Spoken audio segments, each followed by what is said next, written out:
Viewers কেমন আছেন সবাই? চলে আসলাম নতুন আর একটা ভিডিও নিয়ে। আজকে আমি আপনাদেরকে দেখাবো যে কিভাবে সরাসরি আপনি আপনার মোবাইল বা কম্পিউটার দিয়ে ইন্ডিয়ান রেলওয়ের টিকিট বাংলাদেশ এবং ইন্ডিয়া থেকে যে কোনো জায়গা থেকে কাটতে পারেন। তার জন্য সর্বপ্রথম আমাকে আইআরসিটিসি যে ওয়েবসাইটটা আছে ওয়েবসাইটে যে প্রবেশ করতে হবে। ওয়েবসাইটের লিঙ্কটা আমি ডিসক্রিপশনে দিয়ে দেবো বা আপনারা পেয়ে যাবেন গুগলে সার্চ করলেও। করার পর আমাদের এই যে লগ ইন বাটন এখানে ক্লিক করতে হবে। লগ ইন বাটনে ক্লিক করার পরে আপনার ইউজার আইডি পাসওয়ার্ড দিয়ে এখানে প্রবেশ করতে হবে। এখানে ক্যাপচা এন্ট্রি,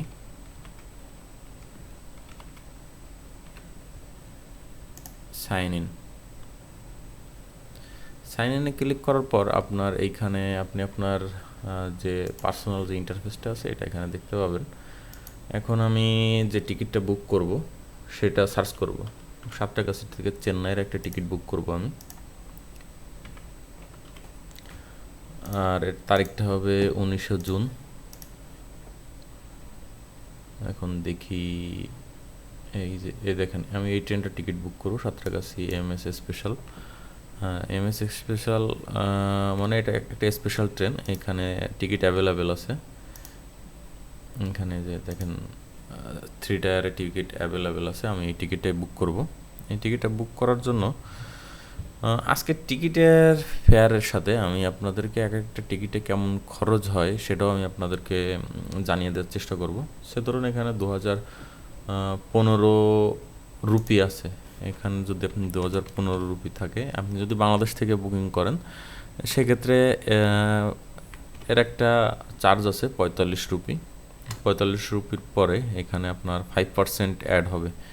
5% অ্যাড হবে বলতে এখানে আপনার গেটওয়ে চার্জ আর হচ্ছে কনভেনিয়েন্স চার্জ সহ। আর এটাকে আপনি বাংলা টাকায় মানে রুপি টু টাকা যে টাকায় কনভার্ট হচ্ছে সেই রেটটা এখানে দিতে হবে। এখন ধরেন 1 টাকা 47 পয়সা সামথিং আছে বা একটু কম বেশি হতে পারে। আপনার এখন পার টিকিটে কস্ট আসবে আপনার 8 টাকা।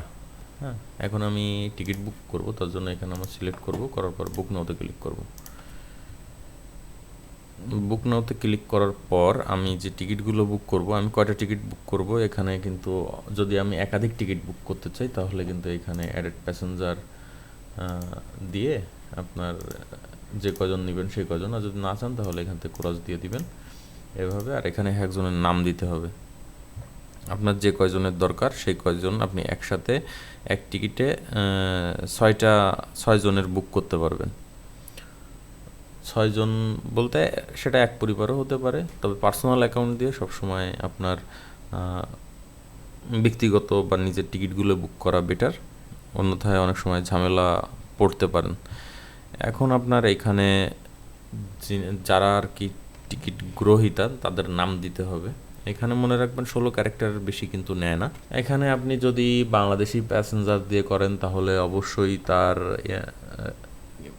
যে জেন্ডার সেটা তো এখানে দিবেনই। আপনি কোন বার্থ চান, লোয়ার চাইলে লোয়ার দিবেন, আর এখানে ইয়েস ক্যালকুলেট করে দিবেন। আর যদি এখানে আপনার অন্য অন্য দেশ হয় অন্য অন্য দেশ সিলেক্ট করলে, বাংলাদেশ ইন্ডিয়া দিলে এখানে আর কিছু কোনো অপশন আসবে না, কিন্তু যখনই আমি ধরুন বাংলাদেশ দিব তখন কিন্তু আলাদা কিছু অপশন চলে আসবে। যেমন ধরুন এখানে এই যে পাসপোর্টের একটা পাসপোর্ট নাম্বার, এখানে ডেট অফ বার্থ এটা আসবে। আর যখন আপনি ইন্ডিয়া দিয়ে করবেন, যদি আপনি ইন্ডিয়ান হন তাহলে ইন্ডিয়ান দিয়ে করলে তাহলে আর এখানে আর কোনো ইনফরমেশন চাইবে না। এখানে আপনি শুধু এসটা ক্যালকুলেট করে দিয়ে দিলে হবে।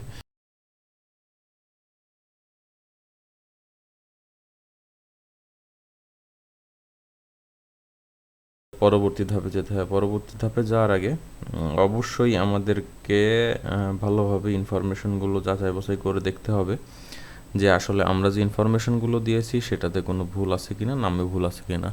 ইন্ডিয়ান রেলওয়ে টিকিটের নামে ভুল থাকলে কিন্তু কারেকশনের কোনো সুযোগ নেই। তো বিষয়টা আপনারা একটু মাথায় রাখবেন। এরপরে আসেন এখানকার অপশানগুলো কিছু আমি দেখাই। কনসিডার অটো আপগ্রেশন, মানে আপনি যেহেতু যে টিকিট দিয়েছেন, 2টা চয়েস দিয়েছেন আপার লোয়ার মিডিল, এখন আপনার ওরকম কিছু নাই। এখন শুধু মিডিল আছে বা শুধু আপার আছে বা একটা আছে, কিন্তু আপনি চাচ্ছেন যদি সিট খালি থাকে সেক্ষেত্রে অটোমেটিকলি যাতে আপগ্রেড হয় সেটার জন্য, তাহলে এখানে টিক দিবেন। আর যদি আপনি যেটা যেটা চান সেটাই যদি কনফার্ম করতে চান, অন্য কোনো সিট আপনি নেবেন না, সেক্ষেত্রে আপনি book only if confirm berth are allot এটাই ক্লিক করবেন। আচ্ছা, এই দুইটাতে যদি আপনার টিকিট ক্লিক করার কোনো প্রয়োজন মনে না করেন, আপনার যদি অন্য কোনো অপশান দরকার পড়ে, তারপরে এখানে দেখেন এই যে book only if all berth are allotted in same course, মানে আপনার সেম কোর্সেই টিকিটগুলো দরকার যদি হয় তাহলে এখানে টিক দিবেন। দেখা যাচ্ছে এখানে একটা লোয়ার বার্থ আর একটা দুইটা লোয়ার বার্থ, এটা অপশানটা আছে, ঠিক আছে। এভাবে রিজার্ভেশন চয়েস আপনি দিয়ে দিতে পারবেন। আমি এখানে একটা লোয়ার বার্থ নিব মিনিমাম, সেজন্য এটা দিলাম। Travel insurance including of GST, এটা যদি দিতে চান তাহলে ইয়েস থাকবে, যদি না দিতে চান নো থাকবে। আমি জিএসটি দিব না এখানে। এরপর আমার কন্টিনিউ যাব। কন্টিনিউ যাওয়ার পর এখানে আপনি এটার ওভারভিউ আর একবার দেখতে পারবেন। হ্যাঁ, আপনি কোথা থেকে কোথায় যাচ্ছেন না যাচ্ছেন সেটা। এরপর এখানে যে আপনার ক্যাপচা এন্ট্রিটা আছে এটা পূরণ করতে হবে।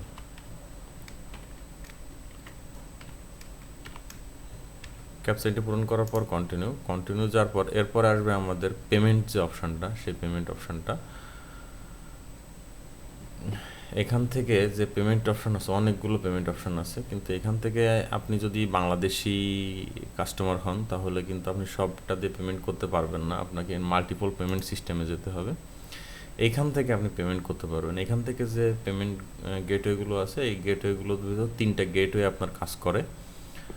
3টা গেটওয়ের ভিতরে হচ্ছে যে পে ইউ আছে, রেজর পে আছে, আর প্লুরাল আছে। এই 3টা গেটওয়ে আপনার এখান থেকে কাজ করে। এই 3টা গেটওয়ে থেকে আপনি পেমেন্ট করতে পারবেন।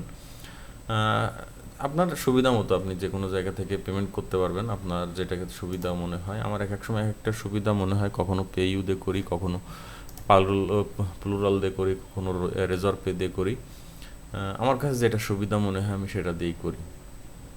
এরপরের কাজ হচ্ছে আপনার এখানে সিলেক্ট করবেন। সিলেক্ট করার পরে এই যে pay and book, Amazon pay এটা কিন্তু নিবে না, এটাও নিবে না। হ্যাঁ, তারপরে এটা নিবে।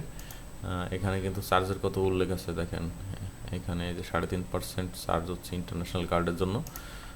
এখানেও দেখেন উল্লেখ করা আছে 3.5%, মানে ওই যে আমি 5% যোগ করলাম।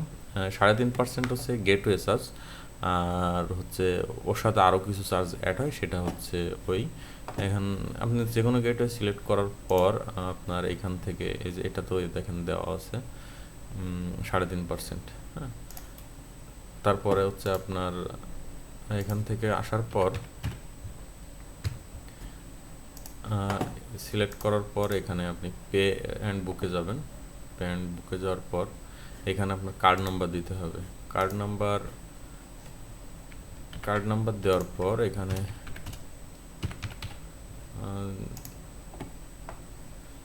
দেখেন টোটাল যে অ্যামাউন্টটা, প্রথমে যে অ্যামাউন্টটা ছিল টিকিটের অ্যামাউন্ট আর এই অ্যামাউন্ট কিন্তু অনেকটা ডিফারেন্স আছে।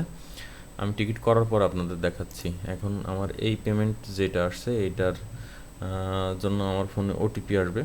আর যদি আপনি ইন্ডিয়া থেকে করতে চান সেক্ষেত্রে আপনার ইন্ডিয়ান যে যাবেন যে নাম্বারে, হয়তো এটাকে আপনার রোমিং করে নিয়ে যেতে হবে, বা আপনার ইমেইল ওটিপি নিতে হবে। এখানে একটা জিনিস খেয়াল রাখেন, 6,331 রুপি, এটাকে আমি সাবমিট দিলাম।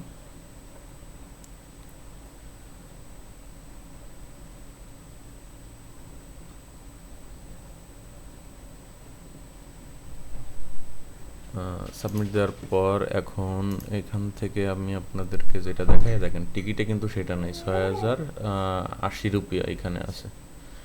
তো এভাবেই আপনারা আপনাদের টিকিটগুলো বুক করতে পারবেন। টিকিটের বিষয়ে যদি আপনাদের কোনো প্রশ্ন থাকে তাহলে অবশ্যই কমেন্টস করে জানাবেন, আমি উত্তর দেওয়ার চেষ্টা করব। আর এখানে দেখেন আমি যা চেয়েছি তাই পেয়েছি, কিন্তু এই যে ধরেন 2টা লোয়ার চেয়েছিলাম আর একটা মিডিল, সেটাই কিন্তু হয়েছে। তো এই ছিল আজকের ভিডিও যদি ভালো লেগে থাকে তাহলে অবশ্যই চ্যানেলটি সাবস্ক্রাইব করে বেল আইকনটি বাজিয়ে পাশে থাকবেন, যাতে করে আমার পরবর্তী যে কোনো আপডেট সবার আগে পান। আজ এই পর্যন্তই, দেখা হয় পরবর্তী কোনো ভিডিওতে। আল্লাহ হাফেজ।